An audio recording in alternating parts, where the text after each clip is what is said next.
ओम नमः सिद्धेभ्यः। नमो अरिहन्ताणं नमो सिद्धाणं नमो आयर्याणं नमो उवज्झायाणं नमो लोये सव्यसाहूणं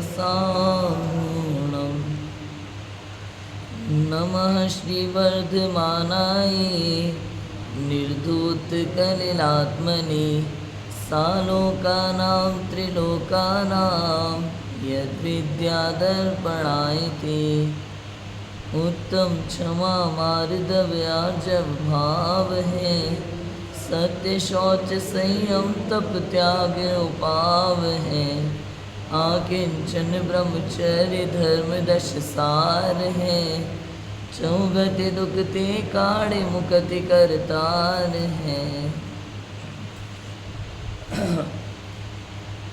10 लक्षण महापर्व। हेलो, आवाज़ थोड़ी बढ़ा देना भैया।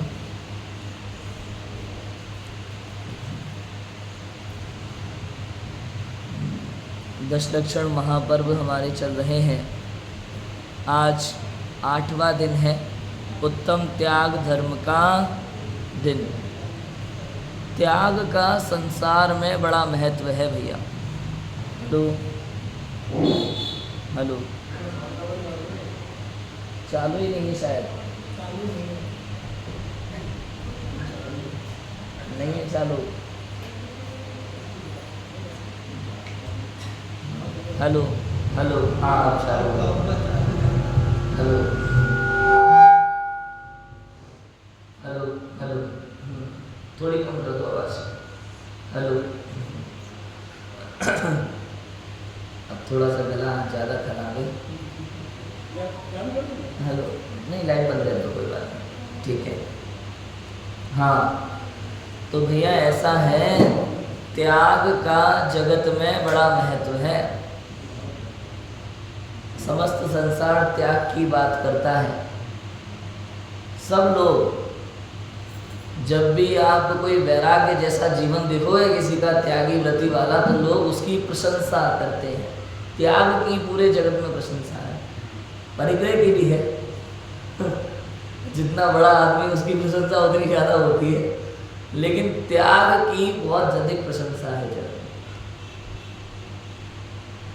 आप ये समझ लो, जब कोई ये कहे ना, कोई माता पिता अपने बच्चे को बड़ा करते हैं और मेहनत करते हैं, तो कोई दूसरा व्यक्ति देख के कहता है, अरे भैया आपका तो बहुत त्याग है जीवन में। मतलब त्याग के कई अर्थ होते हैं, मैं ही बता रहा हूँ। कई अर्थों में त्याग को लिया जाता है। एक छोटी चीज़ अगर आप कर दो, अरे आपके त्याग की महिमा क्या कहे, तो ये जगत कहता रहता है, लेकिन हमें उस त्याग की कोई महिमा नहीं है। यहाँ तो बात है उत्तम त्याग धर्म की। किसकी बात है?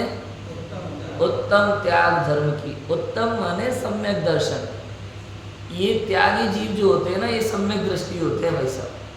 अब आपने जीवन में चाहे कुछ भी त्याग दिया हो, आपके त्याग धर्म नहीं है। त्यागी जीव के कौन होते हैं? सम्यक दृष्टि। सम्यक दृष्टियों के उत्तम त्याग धर्म पाया जाता है। सम्यक दर्शन होना उसमें फर्स्ट पॉइंट है, क्वालिफिकेशन है, महत्वपूर्ण है। सम्यक दर्शन नहीं है तो त्याग भी नहीं है। भले आप सब कुछ छोड़ के बैठ जाओ एक कोने में चुपचाप, लेकिन त्याग नहीं। सम्यक दर्शन जरूरी है उसके लिए, ठीक है। सम्यक दृष्टि जीवों को उत्तम त्याग धर्म होता है। अब ये वास्तव में त्याग धर्म क्या है? फिर से वही बात जो बाकी के लिए है, सभी 10 धर्मों के लिए है, कि अंदर में 3 कसाय चौकड़ी का अभाव है। उस अभाव पूर्वक जो शुद्ध परिणति है वो उत्तम त्याग धर्म है।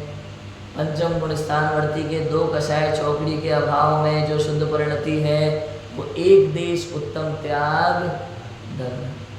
इस प्रकार से है,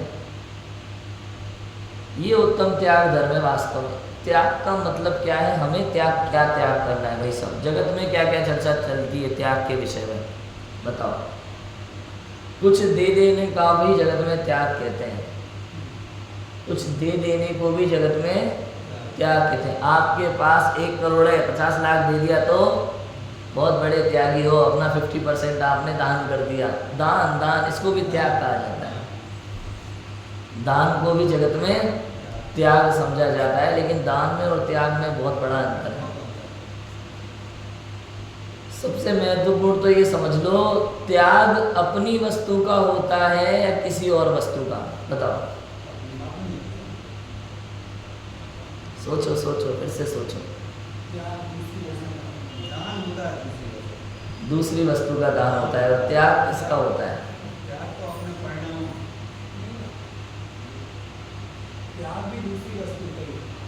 ऐसी पर वस्तु जिसको हमने अपनी मान्यता में ग्रहण किया हुआ है, मुझे लगता है कि ये मेरा है, उस मान्यता के त्याग को उत्तम त्याग धर्म कहते हैं।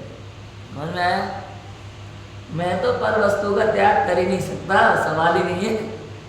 त्यागोपादान शून्यत्र सत्य, ना तो मैं किसी पर वस्तु को ग्रहण कर सकता हूँ, ना ही त्याग कर सकता हूँ। लेकिन ये जो ग्रहण और त्याग का भाव है ना, सारा मैटर इसी में अटका हुआ है, सारा मैटर इसी में अटका हुआ है। तो पर वस्तु को ग्रहण करने का भाव ये छुरी का भाव है, इसका त्याग उत्तम त्याग धर्म है। समझ में आ रहा है कि नहीं आ रहा? पर वस्तु के ग्रहण का भाव भी नहीं आना चाहिए मन में। और ये कब होगा? ये कब होगा? जब भेद विज्ञान होगा।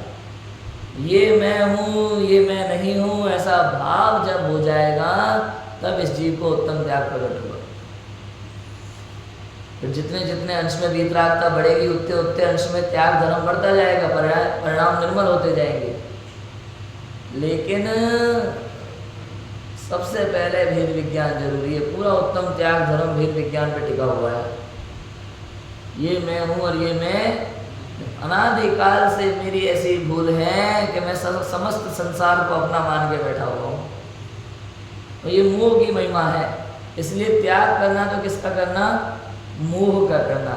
सुबह उत्तम त्याग धर्म की पूजन पड़ी थी ना रात में कोहिया जी, मैंने बोला था पहला छंद क्या? तन के प्रति ममत्व का त्याग, और उसके बाद में समस्त संसार, और एक एक करके डिटेल पत्नी पुत्र वगैरह वगैरह जो भी है, सबके प्रति त्याग का भाव। मूल तो तन, क्योंकि ये पत्नी पुत्र माता पिता इन सब का रिश्ता शरीर से है, मुझसे नहीं है। मुझसे कोई रिश्ता ही नहीं है मेरे माता पिता का। सोचो है क्या? मेरे माता पिता का मुझसे कोई रिश्ता? दीन की रिश्तेदार बहुत ही बन रहे, लेकिन दुख में कोई भी ना काम आ रहे। कोई काम नहीं आएगा आपके दुख में, सुख में, समस्या में, कहीं कोई काम नहीं आएगा। निज आत्म है शरण सच्चा, शरणार्थी बनूंगा, जान लिया संसार 12 भाव निभाऊंगा। ऐसा है। मतलब ये समझ लो भाई साहब कि कोई पर वस्तु का जो ग्रहण का भाव है ना, ये ग्रहण का भाव हमें संसार में रुलाने वाला है। अनादिकाल से हम इसी कारण से भटक रहे हैं। यही एक मुख्य कारण है। रोज हम एक चीज को पकड़ लेते हैं। बताओ, कल हमने कह दिया ये जो इच्छा है ना, ये कारण से हम संसार में भटक रहे हो। आज हम कह रहे हैं ये जो तन के प्रति एकत्व बुद्धि है ना, ये मोह है, इसी कारण से भटक रहे हो। ये सब एक दूसरे से कनेक्टेड है, अविनाभाव संबंध होता है ना। सबसे बड़े खतरनाक चीज तो मोह है भैया, सबसे पहले। इसलिए मोह छूटता है, दर्शन मोह। मोह में भी दर्शन मोह। बाकी तो छोटी मोटी चीज है, पर धीरे धीरे जाती रहती है। जैसे बिल्डिंग बनाते हैं ना, तो नींव रखते हैं, उसके बाद दीवारें खड़ी होती है, लास्ट में फिनिशिंग तो होती रहेगी सब। सबसे महत्वपूर्ण है मोह का छूटना, दर्शन में। ये नहीं छूटा तो धर्म की नींव नहीं रखी जा सकती, दीवारें खड़ी नहीं होंगी, तो लास्ट में फिनिशिंग रूप सूक्ष्म लोक नहीं जाएगा। समझ में? इसलिए सबसे पहले क्या आवश्यक है? इस द्रग मोह का क्षय करना, दर्शन मोह का क्षय करना। इस मोह का अभाव होना बहुत जरूरी है। शरीर के प्रति जो एकत्व बुद्धि है सबसे खतरनाक बुद्धि है हमारी, और इस मोह का त्याग ही उत्तम त्याग धर्म है। बताओ समझ में आ रहा है कि नहीं आ रहा? समस्त पर वस्तुओं को ग्रहण करने का भाव मेरा, ये बहुत खतरनाक भाव है। देखो ये समस्त संसार, देखो स्त्री पुत्र मकान दुकान माता पिता, ये सब इनका मुझसे वास्तव में कोई संबंध नहीं है, और मैं इन्हीं के पीछे पागल हूँ, मोह कर रहा हूँ इनसे, ये अज्ञान है। ये सब शरीर के रिश्तेदार हैं। अब देखो एक बहुत अच्छी बात बताऊं, संसार विरुद्ध थोड़ी सी अलग सी। जगत में कहते हैं ना, शरीर का प्रेम बहुत बुरा होता है, आत्मा का प्रेम सच्चा प्रेम होता है। तो कहते हैं कि नहीं कहते जगत में? इस देह का प्रेम शरीर का प्रेम बेकार प्रेम है, और आत्मा का प्रेम सच्चा प्रेम है। सच्ची बात यह है भैया, आत्मा का प्रेम नाम की कोई चीज होती ही नहीं है। बताओ, सोचो आप। अच्छा बाकी तो छोड़ो, प्रेमिका वाली बात छोड़ो, माता का प्रेम भी आत्मा का प्रेम होता है कि शरीर का प्रेम होता है? बताओ समझ में आया कि अब थोड़ी सी बात समझ में आ रही है क्लियर? हमें क्या लगता है और जगत क्या है, स्वरूप क्या है जगत का? शरीर का ही प्रेम है जगत में जो भी है, आत्मा से इस प्रेम का कोई संबंध नहीं है। समझ में आया?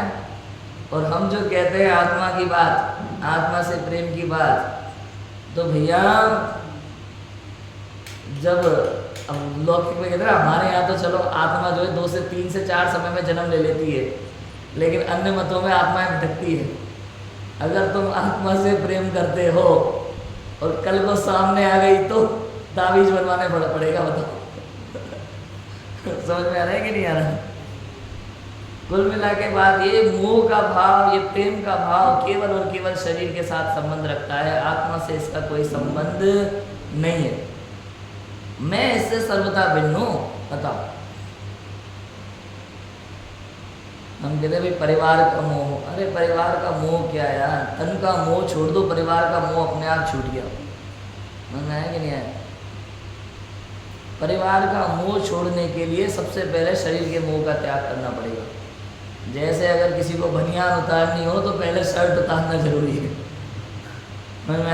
वैसे ही अगर परिवार के मोह का त्याग करना है, मकान दुकान के मोह का त्याग करना है, व्यापार के मोह का त्याग करना है, समस्त संसार के मोह का त्याग करना है, तो इस शरीर का मोह छोड़ दो, सब छूट जाएगा। क्योंकि ये संसार का सारा संबंध इस शरीर से है।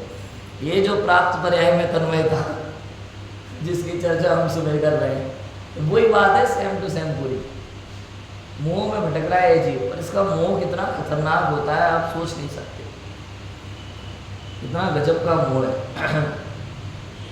एक बार जब हम कोटा में पढ़ते थे तो कोटा में एक जगह है इंद्र विहार, वहाँ पे सिमंदर जिनालय है, बहुत अच्छा स्वाध्यायी समाज है वहाँ पे। उत्तम चंद जी सिवनी आए थे वहाँ पे प्रवचन के लिए, ऐसे 10 लक्षण में।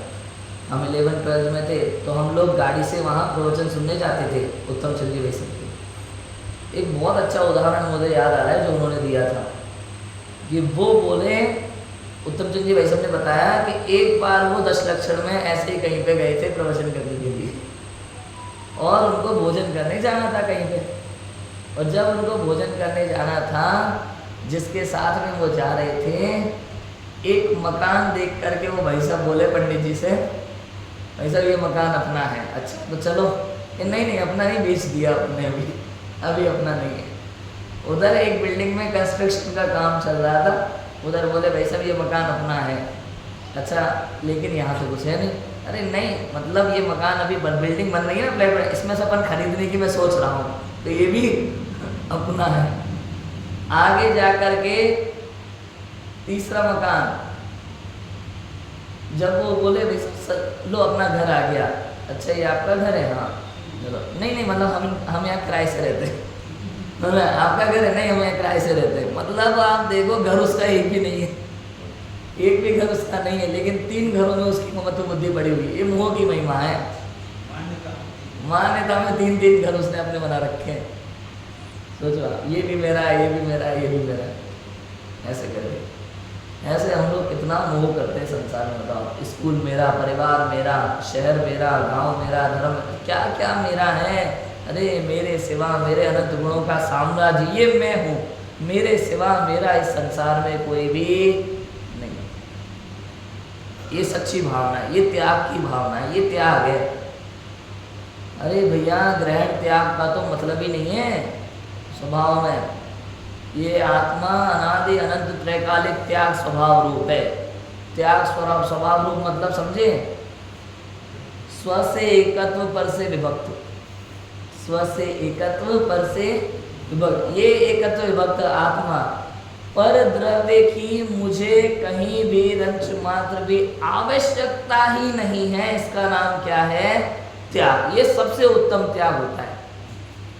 मतलब ग्रहण करके त्याग करना एक अलग चीज है, और कभी ग्रहण ही नहीं करना ये अलग चीज है। ये रत्नकर शावकाचार्य में सदाशिवदास जी ने लिखा है इस बात को, और इसके उदाहरण भी मिलते हैं पुराणों में। कुछ ऐसे भी जीव हुए भाई सब, जिन्होंने कभी जीवन में वस्त्र पहने ही नहीं और मुनि दीक्षा ली नहीं, मतलब जिन्होंने ग्रहण ही नहीं किया और सीधा त्याग कर रहे हैं।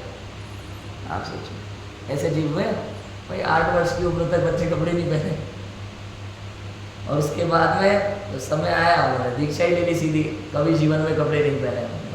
ऐसे भी जीव हुए, ग्रहण ही नहीं किया। बताओ ग्रहण त्याग किसका किया जाता है? मान्यता का किया जाता है कि वस्तु का किया जाता है? बताओ। मान्यता का त्याग होता है केवल और केवल, भाव का त्याग होता है। उस भाव का जो दुर्भाव है, जो विकारी भाव है, उसका त्याग किया जाता है। जो मेरा नहीं है, ये विकारी भाव मेरे हैं कि नहीं है? मुझ में उत्पन्न हुए हैं किंतु मेरे नहीं है। इस मान्यता का त्याग, भाव का त्याग किया जाता है, इस विकारी भाव का त्याग किया जाता है। उदाहरण दो एक सिंपल सा, भाई हमारी एज का कोई लड़का हो और वो कहे कि मैं विवाह करने का त्याग करता हूँ। किसका त्याग करता हूँ मैं? अभी उसका विवाह हुआ ही नहीं है। अब विवाह हुआ नहीं है तो विवाह का त्याग कैसे किया उसने? वो विवाह रूप जो भाव था, उस भाव का उसने त्याग कर दिया। इतना ही तो है त्याग करना, है क्या? समझ में आ रहा है कि नहीं आ रहा? ऐसे ही लगा लेना आप दुनिया में, त्याग किसका करना बताओ। आजकल परद्रव्य को ग्रहण करने की जो तीव्र इच्छा है ना, इसका कोई पार नहीं है भाई साहब। और इस इच्छा को हम ही लोग भड़काते हैं, मानो पावक में घी डाला की तरह। बचपन से माता पिता जब बच्चों से कहते हैं बेटा बड़ा आदमी बनना है, तो कोई पूछेगा नहीं, मैं नाम कमाना है हमें, धन कमाना है हमें। ये जो इच्छाएं हैं ये हम भड़का रहे हैं। और इससे हटके हो गए थोड़े से मोटिवेशनल स्पीकर, नेटवर्क मार्केटिंग। आप कभी लोग सुनो तो आपको समझ में आएगा क्या कैसा जीवन है।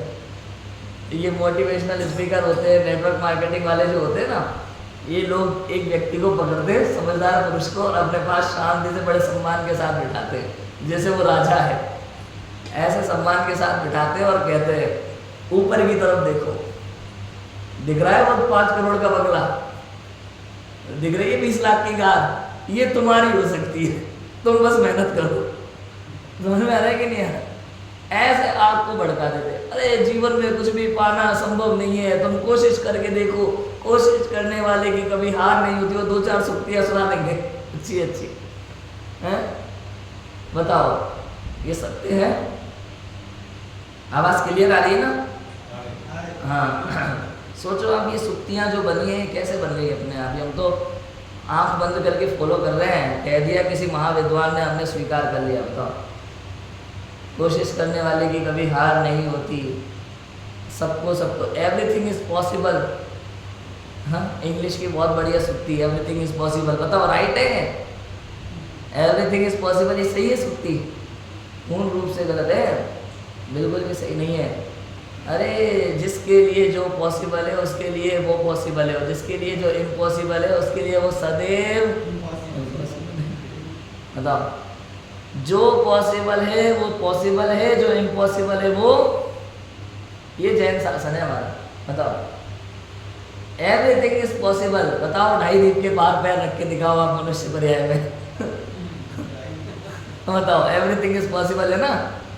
मनुष्य पर्याय रहते हुए तीर्थंकर भी 2.5 दीप के बाहर पैर रख सकते हैं क्या? सोचो, एक हाथ बाहर निकाल सकते हैं क्या? विक्रिया रिद्धि हो जाए तो मुनिराज बताओ, सोचो। ये समझ में आता है। जबरदस्ती हमें पागल नहीं होना किसी भी चीज में। लोग ऐसे ऐसे मिलेंगे आपको चढ़ाने वाले। ये जो भाव है ना, 5 करोड़ का बंगला और 20 लाख की कार, ये बहु आरंभ बहु परिग्रह का भाव है, मुझे नरक ले जाने वाला है। ये तो पक्का है कि मेरे पुण्य के उदय से ज्यादा मुझे कभी मिल सकता 3 लोग 3 काल में मिल सकता नहीं है। अब मैं कितने ही प्रयास कर लूं उसके लिए, एक से बढ़कर एक प्रयास कर लूं मैं उसके लिए, लेकिन मुझे कुछ मिलने वाला नहीं। ये समझ लो बस। और जितना पुण्य का उदय मेरा है, मैं कुछ नहीं करूं, चुपचाप बैठा रहूं तो भी मिलके रहेगा। देखो, मना करोगे तो भी मिलेगा। समझ में आ रहा है कि नहीं आ रहा? मना करते रहोगे तो भी मिलेगा। भूखना ही पड़ता है, क्या करें भैया, कर्म ऐसा है। इसलिए फालतू परेशान होने की जरूरत नहीं है। दिन रात हम सपने देखे जा रहे हैं। कहते ना, दिन में सपने देखोगे तो सच होंगे। अरे भाई, रात में देख लो चाहे दिन में देख लो, सपने सपने ही होते हैं। समझ में आया? और मैं इन सबसे रहित चैतन्य परमात्मा हूँ, बस इसकी महिमा आनी चाहिए।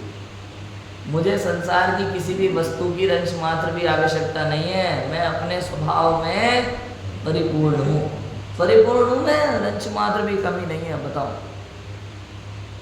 हाँ ना? किसका त्याग होता है, अपनी वस्तु का या पर वस्तु का?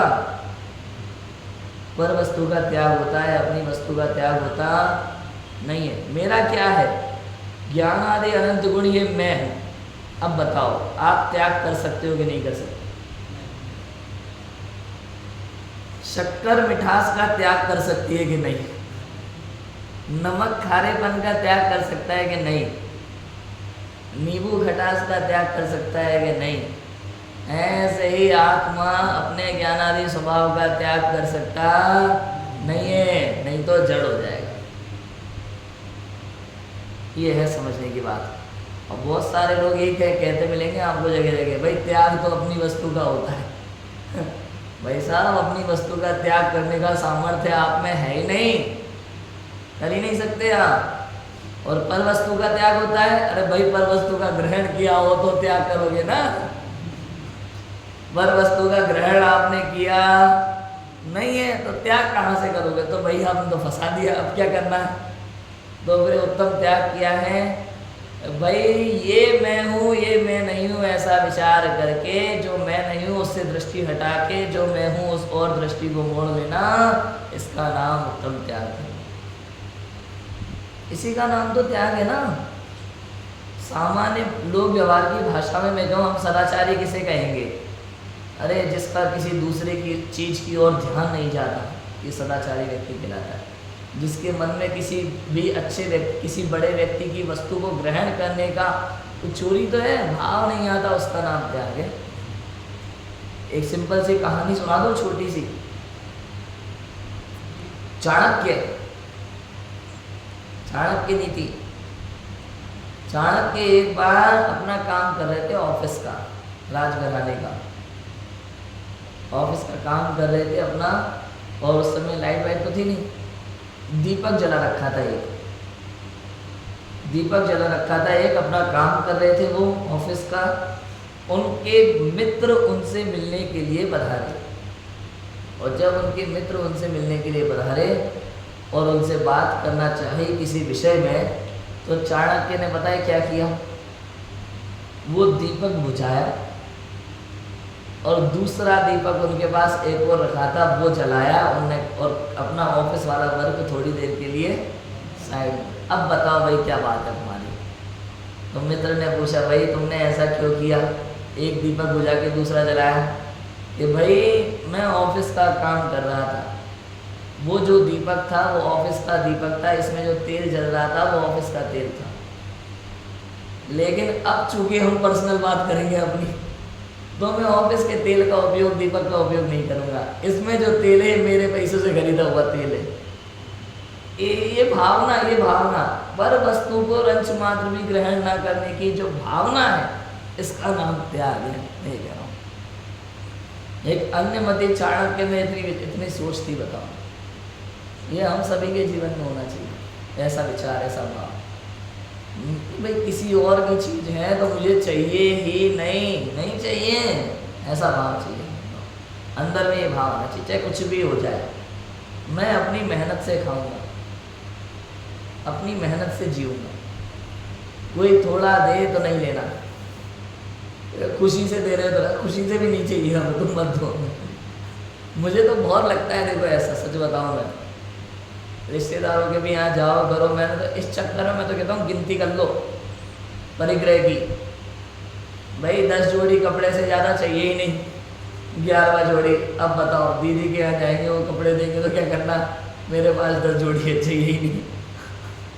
मतलब किसी का लेने का भाव नहीं आना चाहिए मन में, तो ये कह रहे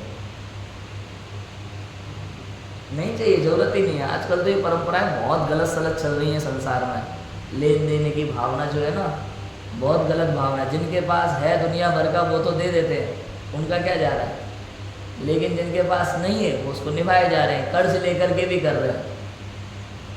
और इसके पीछे गलती किसी की नहीं है, ना तो उनका दोष है जो देते हैं, ये दोष अपने स्वयं के अज्ञान का है।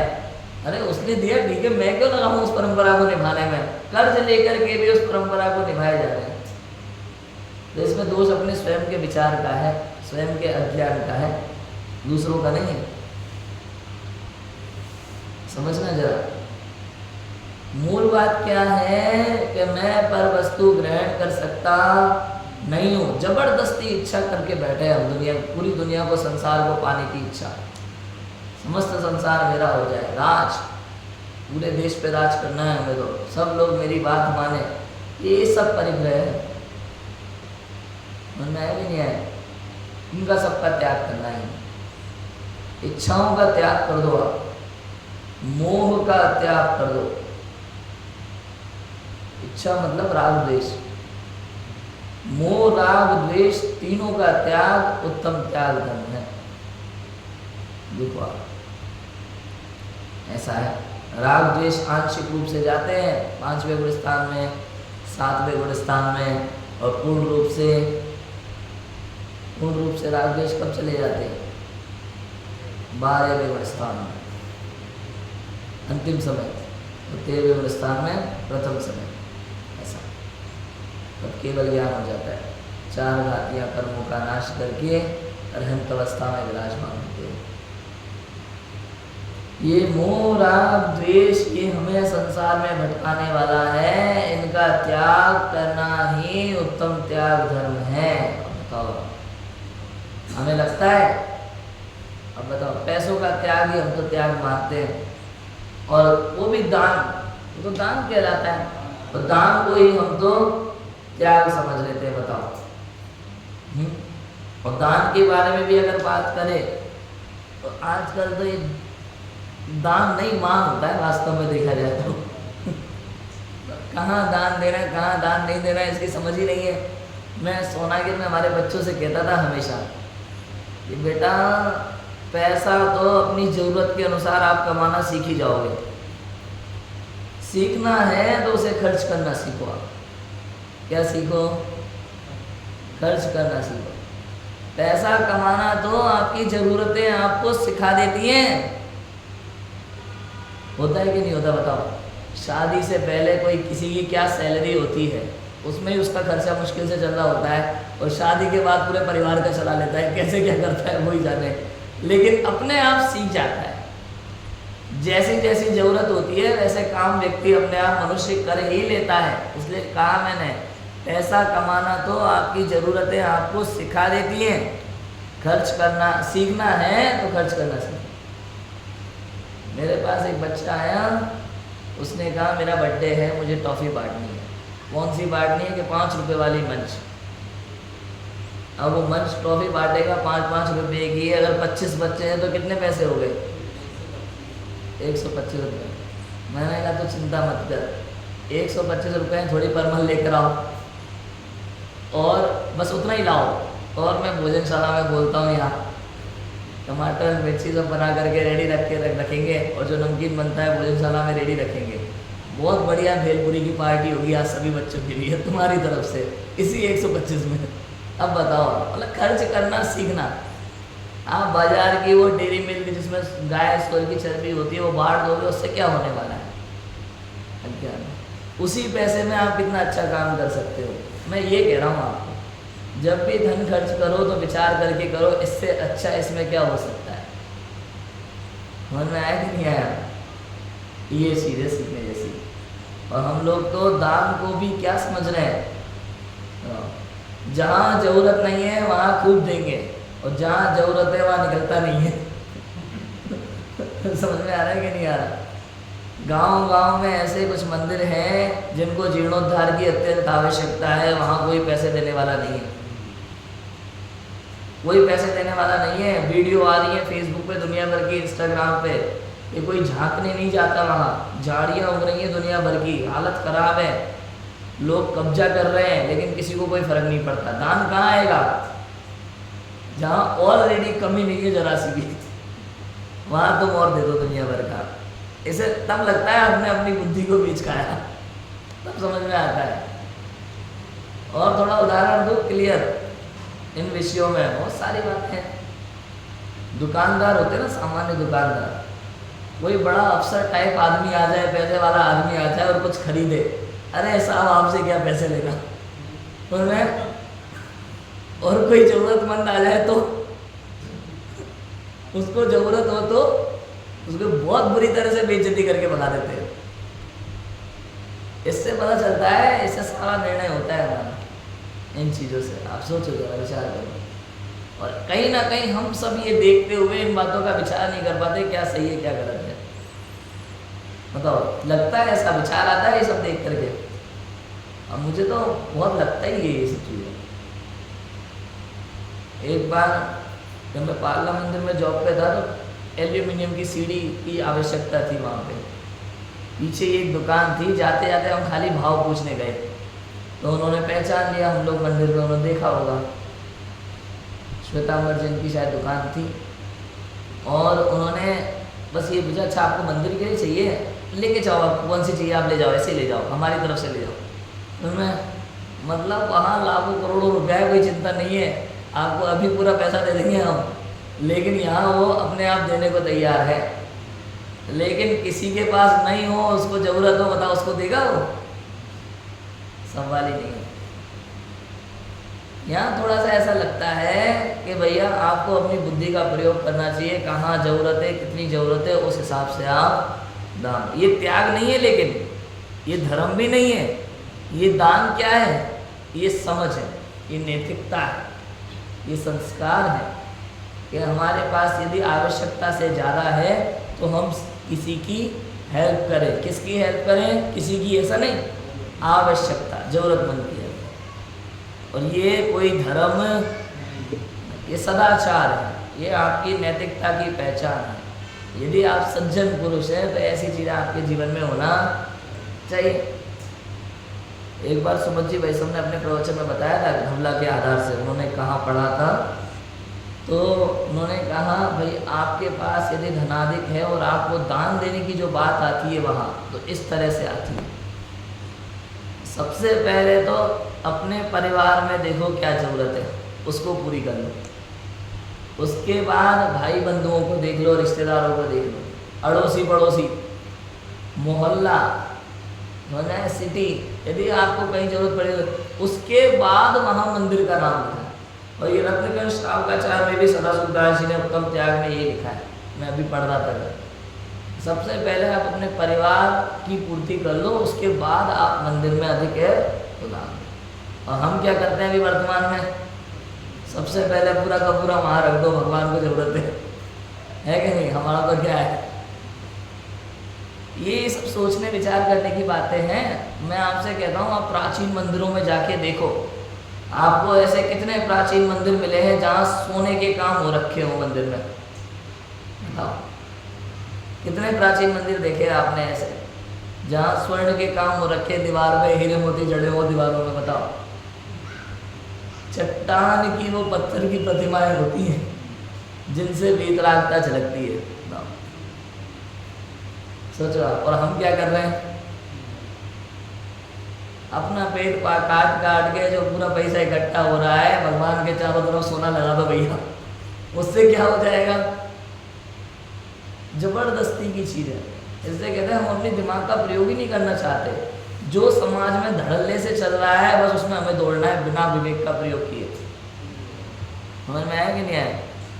मैं ये नहीं कह रहा कि आप मंदिर में पैसा मत लगाओ, लेकिन मैं आपको समझा रहा हूँ कि पैसे को कहाँ, कब और कैसे उपयोग करना चाहिए। दान करना है ना आपको, कहाँ, कब, कितना और कैसे करना चाहिए वो समझिए। आप गुल्लक में डाले है, रसीद कटाया है, उसके बाद उस धन का क्या कैसे उपयोग हो रहा है हम नहीं जानते। कई मंदिरों में, बहुत सारे मंदिर ऐसे हैं जहाँ तो एकदम व्यवस्थित उपयोग होता है। रसीद में जैसे लिखा होता है ना कि आपने किस चीज़ के लिए दान दिया है वो उसी चीज़ में प्रयोग होगा। बहुत सारे अपने मंदिर तो ऐसे हैं, लेकिन कई जगह ऐसा है कि उसका उपयोग हो रहा है, नहीं हो रहा है, कहाँ हो रहा है, कहाँ जा रहा है, उसकी कोई खबर नहीं होती। इसलिए सोच समझ के दो। दान भी मतलब ऐसे दे दो, आप तो ला के दो चीज़। कई मंदिर ऐसे हैं जहाँ बैठने को चटाई नहीं है। अगर आपने देख लिया यहाँ मंदिर में बैठने के लिए चटाई की व्यवस्था नहीं है, अपने पैसे से चटाई खरीद के ला करके दान दो। मन में आ रहा है कि नहीं आ रहा? जो चीज नहीं है आपको लगता है उपयोगी है तो ला करके दे दो भाई। शास्त्र ऐसे ही टेबल पे रखे हुए हो, अगर अलमारी नहीं है तो अलमारी ला के दो मंदिर के अंदर। ये सारी चीजें होती हैं दान की श्रेणी में। जिस चीज की वहाँ आवश्यकता है उस चीज को दो, जिसकी आवश्यकता नहीं हो और पैसे लिखाए चले जाओ उससे कोई मतलब नहीं। और थोड़ा बताऊं मंदिर में दान के विषय में। एक समझने जैसी बात यह है कि कभी भी मंदिर के लिए मायाचारी करके दान इकट्ठा मत करना, वैसा इकट्ठा मत करना। जैसे 50 रुपए के कलश की बोली 5100 लगा करके हम चिपका देते हैं। समझ में आया कि नहीं आया? बोलो आप। अब कोई उससे कहता है भाई मंदिर के लिए तो पैसा इकट्ठा हो रहा है ना, बोल के लो कि आप जो ये पैसा दे रहे हो ये मंदिर के लिए, इस वस्तु में उपयोग हो। ऐसे करके लाखों रुपए, करोड़ों रुपए इकट्ठे किए जा रहे हैं, कोई हिसाब किताब नहीं है, कुछ नहीं है। ऐसा नहीं होना चाहिए, सब निर्माल्य में चला जाता है। मैं आपसे थोड़ा समझने में मेहनत लगेगी इस चीज़ को, क्योंकि हमने पहली बार शायद दूसरी बार ये बातें सुनी हो। लेकिन मैं आपको उदाहरण देता हूँ सिंपल सा। भाई साहब, आपकी कोई दुकान है, आपका कोई व्यापार है, आप एक जैन श्रावक हैं। अगर आप अपने व्यापार में ज़रूरत से ज़्यादा पैसे लेते हैं तो गलत है कि नहीं? मायाचार कहलाएगा कि नहीं? धोखाधड़ी कहलाएगी कि नहीं? और जब ये जैन धर्म कह रहा है कि आपको अपने घर चलाने के लिए, परिवार के लिए भी समाज से मायाचार करके पैसा नहीं लेना है, तो मंदिर के लिए आप मायाचार करके, झूठ बोल करके समाज से पैसा लो तो उसका क्या होगा? अभी बात समझ में आ रही है? ये बहुत महत्वपूर्ण बातें हैं जो मैं आपको बता रहा हूँ। आवश्यकता से अधिक ना मुझे मेरे घर परिवार के लिए चाहिए, और इधर तो जरूरत ही नहीं है। समझ में आ गया? इतना क्लियर है भाई सब। अब जैन धर्म में 4 प्रकार से दान की चर्चा आती है भैया। कौन कौन सी? ज्ञान दान, आहार दान, औषध दान और अभय दान। ज्ञान दान क्या होता है?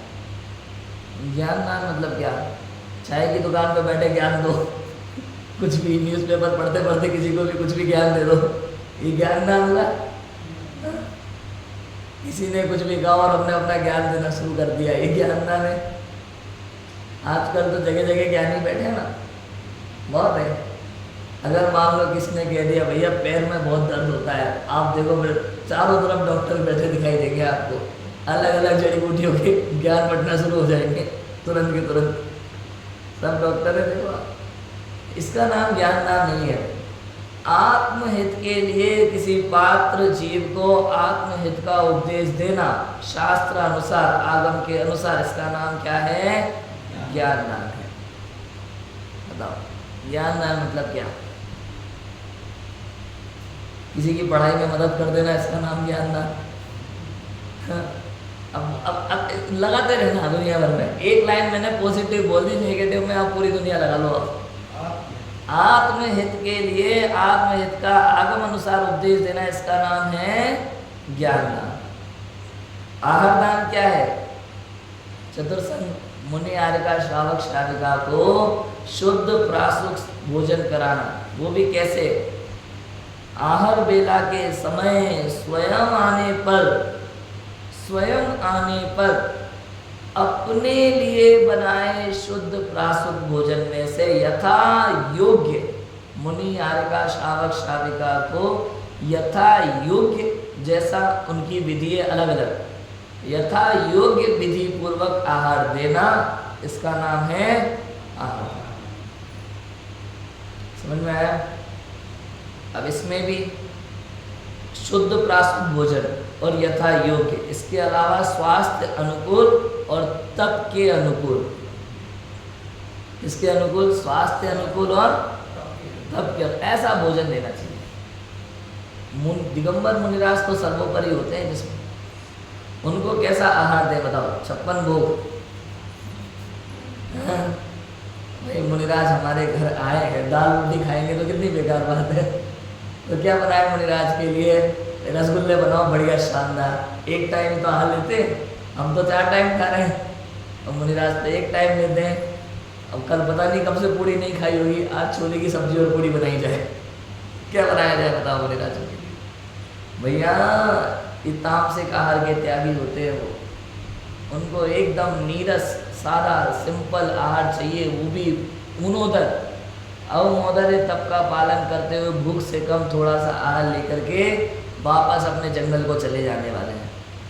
और यदि आप उनको उल्टी सीधी चीज़ें बना के रखोगे भोजन के लिए, 56 भोग बनाओगे, दुनिया भर के मालताल पकवान बनाओगे, तो एक तो उनके स्वास्थ्य पर प्रभाव पड़ेगा, उनको नींद आएगी, उनकी तपस्या में विघ्न होगा, हम बहुत बड़े पाप के भागी बनेंगे।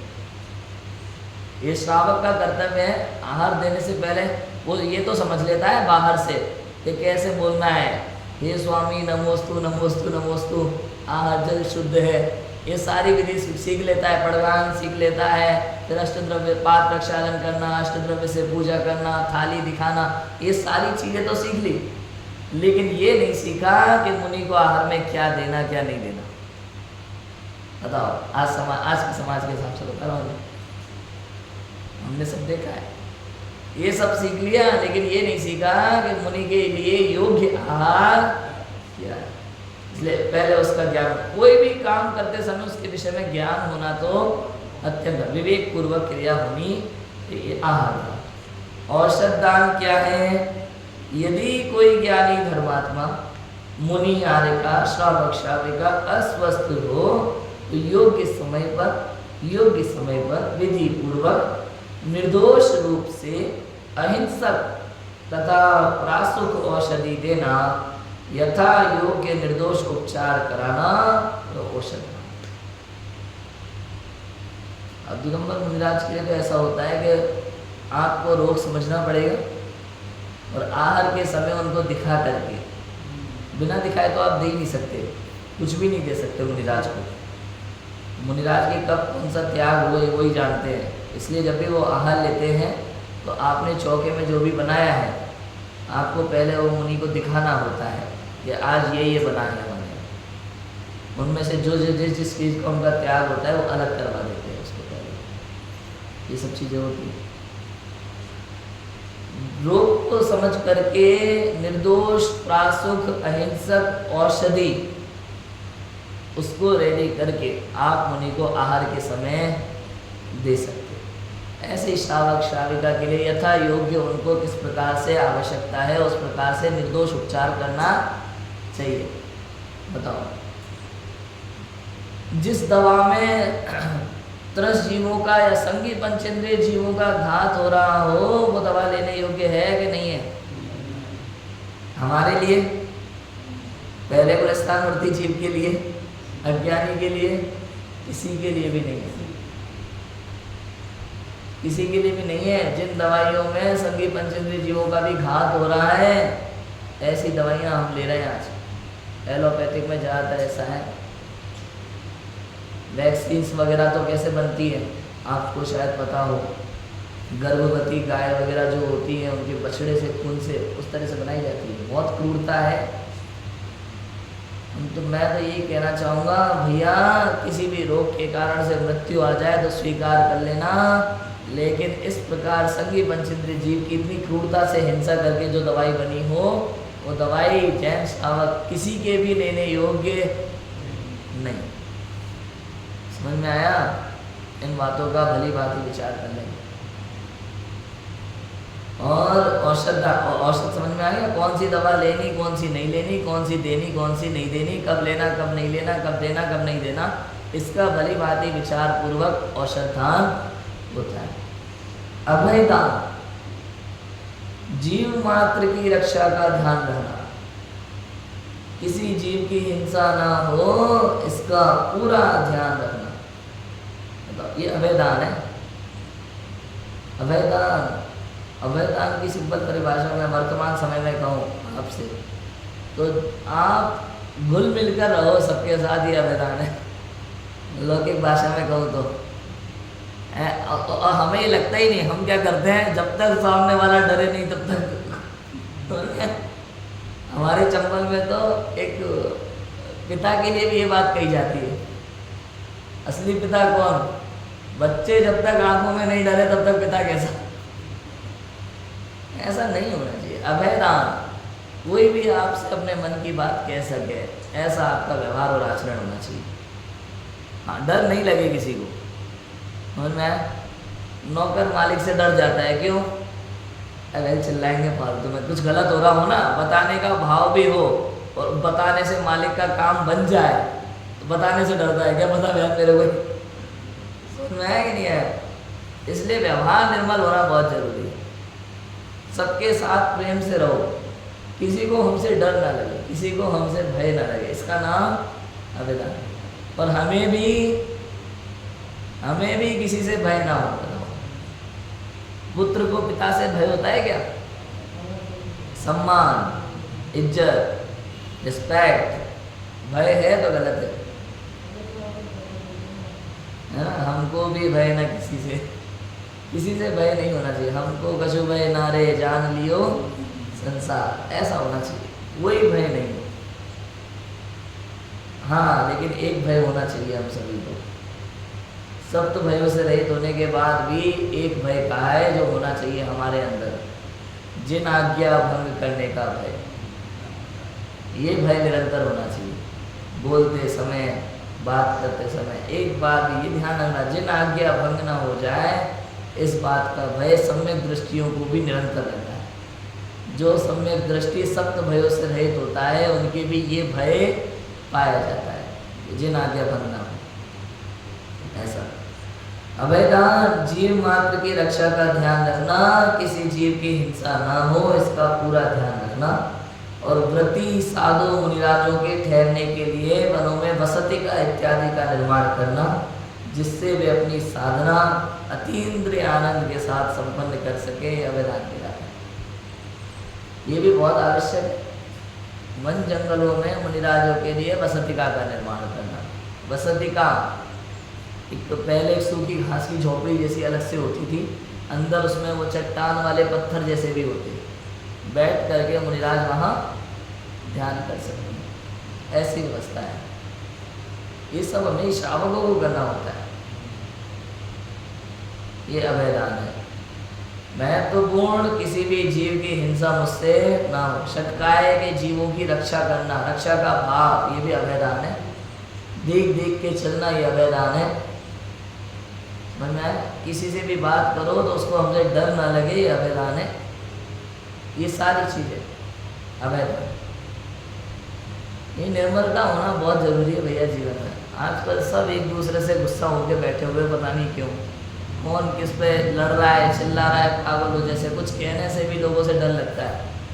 कोई कहेगा भाई हमारा मूड कैसा है, हमें क्या पता आपका मूड कब कैसा है भैया।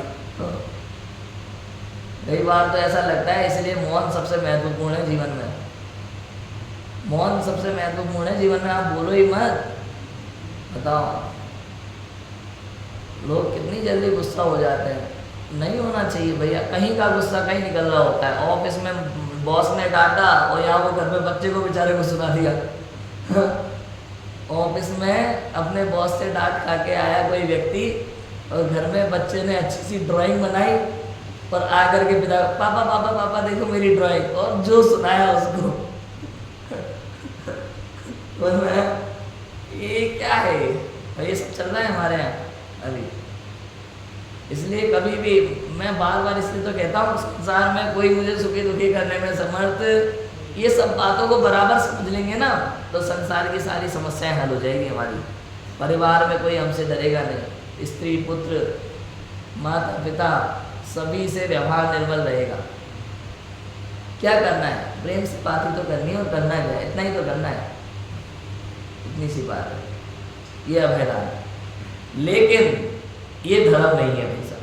सारी बातें करने के बाद एक बात है, ये धर्म नहीं है, ये तो पुण्य भाव है, शुभ भाव है, और पुण्य भाव से धर्म होता नहीं है। समझ में आया? ऐसा है। तो त्याग क्या है वास्तव में, उत्तम त्याग धर्म क्या है? केवल ये भाव। गुरुदेव का एक मंत्र है बहुत प्यारा, आपने सुना हो, मेरा सो जावे नहीं, जावे सो, बड़ा प्यारा मंत्र है। मेरा सो जावे नहीं, जावे सो मेरा, ये भाव उत्तम त्याग है। जो मेरा है वो मेरे स्वभाव से भिन्न नहीं हो सकता, और जो जा रहा है, जो क्रोध आदि विकारी भाव, ये मेरे, ये भेद विज्ञान है, इसका नाम उत्तम त्याग है। आप समझ लेना, बहुत ही इजी है, बहुत ही सिंपल है, ज़्यादा बुद्धि लगाने की जरूरत ही नहीं है। मुझे छोड़ के संसार में कोई भी वस्तु मेरी नहीं है, ऐसा जो निर्ममत्व का भाव है, इसका नाम उत्तम त्याग धर्म है। ये मोह के कारण से हम अनादिकाल से पर वस्तुओं को अपना मान के बैठे हैं, अपना अधिकार करके बैठे हैं, अपना अधिकार करके बैठे हैं। और ये मेरे ट्रेन की एक सीट के लिए हम कितना लड़ जाते हैं, आप सोचो। ऐसा महत्व भाव होता है, ऐसा महत्व भाव। एक चीज याद आ रही है मुझे, कोई दूसरे की सीट पर बैठ गया था, सभ्य भाषा, एक व्यक्ति बैठ गया था किसी की सीट पे, तो उनसे उन्होंने प्रेम से पूछा, भाई साहब आपका नाम क्या है? कि रामलाल। और आपके पापा का नाम? कि श्यामलाल। तो भाई साहब ऐसा है कि सीट जो है ना, ये श्यामलाल जी की नहीं है। असभ्य भाषा आप सोच लो क्या हो सकती है। बड़े प्यार से कहा, ये मोह भाव है, जहाँ जहाँ आप लगाओगे वहाँ वहाँ लगा लेना। केवल एक ट्रेन की सीट नहीं, छोटी छोटी चीज, उसके प्रति हमारा कितना महत्व भाव बैठा हो। एक पेन के प्रति कोई उठा के ले आया, मेरा पेन कहाँ गया, तुम्हारा कहाँ से हो गया भाई? संसार में मेरा कुछ भी नहीं है, ऐसा भाव होना चाहिए। दिगंबर मुनिराज को कोई शास्त्र बैठ कर देना, और मुनिराज कोई शास्त्र पढ़ रहे हो और उन्होंने एक लाइन पढ़ी हो और किसी ने मांग लिया, तो मना नहीं करते, तुरंत दे देते। ऐसा निर्ममत्व भाव होता है, निर्मोहीपना इसका नाम है। कोई भी वस्तु मेरी, शास्त्र पढ़ते, अभी आया किसी ने शास्त्र दान दिया, उन्होंने एक लाइन पढ़ी और जैसे किसी ने मुनिराज से अगर मांग लिया, तुरंत दे देंगे, नहीं कि 10 मिनट और पढ़ लो। ये निर्मोहीपना होता है, निर्ममत्वपना। और ये सारा ममत्वपना जो है, ये सब बात की बात है। पहला पॉइंट है इस शरीर से एकत्व बुद्धि का त्याग, बस इतना है। सबसे पहले यदि मोह छूटेगा तो इस शरीर के प्रति छूटेगा, उसके बाद समस्त संसार से अपने आप ही मोह छूट जाता है। हम सब इन बातों को भली भांति से समझें, विचार करें, ये मैं हूँ, ये मैं नहीं हूँ, और शरीर आदि के प्रति जो ममत्व भाव है इसका त्याग करें, और उत्तम त्याग धर्म को समझें, अपने स्वरूप में अंगीकार करें। इसी मंगल भावना से मेरी बात को विराम देते हैं। ओम नमः शिवाय।